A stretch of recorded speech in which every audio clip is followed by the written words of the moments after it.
Thank you. Cllr Morton. Thanks very much, Convener. I think it's important to remind ourselves that this is a report that we asked for. We tasked staff and officers with the responsibility of preparing this equalities impact assessment. So I would like to say on behalf of our group that thank you very much for preparing this lengthy report. It is detailed, to say the least. So I appreciate that. I'm disappointed by the tone of Councillor Wright's comments today, and I'd particularly like to disassociate myself from the comments about mothers breastfeeding in libraries. It's an arrogant tone that I just don't understand in this debate. I'd also like to point out some of the errors that he mentioned. Councillor, what on earth is your name, Mike? Shand. I'm coming down with the flu. Councillor Shand made a good point about the fact that we have an ageing demographic. So I fully anticipate that if elderly people are the people using libraries, more people will be using them. Similarly, he made comments about e-readers being the thing of the future and heralding the demise of libraries. Everyone said that about bookshops. In fact, what we found is that e-readers have opened reading to a new audience, and actually more people are buying books now than they were before. So we cannot predict what technology is going to do to our libraries. I think that what we've seen today is, obviously, circumstances have changed since February, but they haven't just changed today.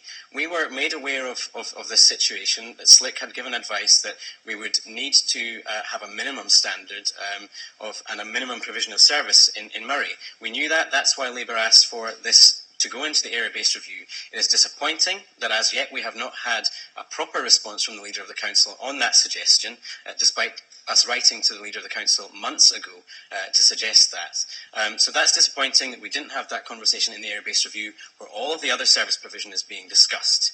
I also think there's been a lack of creativity in how we approach making savings.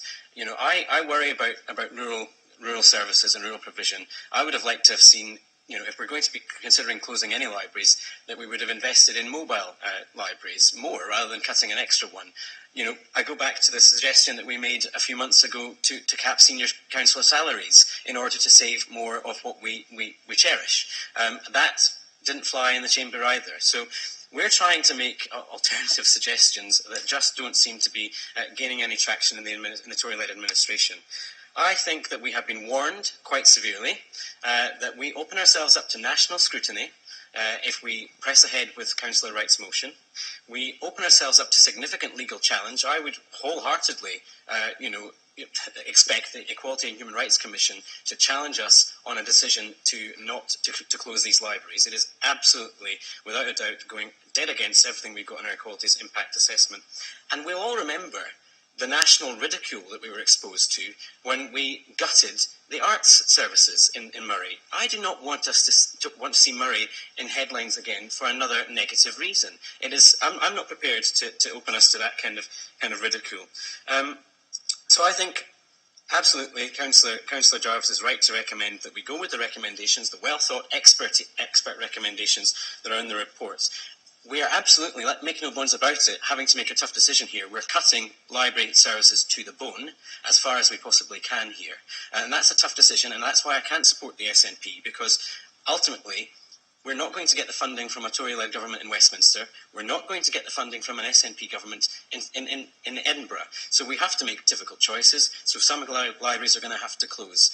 But I'm not prepared to cut through the bone. We're going to have to cut to the bone, but we can't cut through it. So I absolutely endorse the comments by Councillor Jarvis.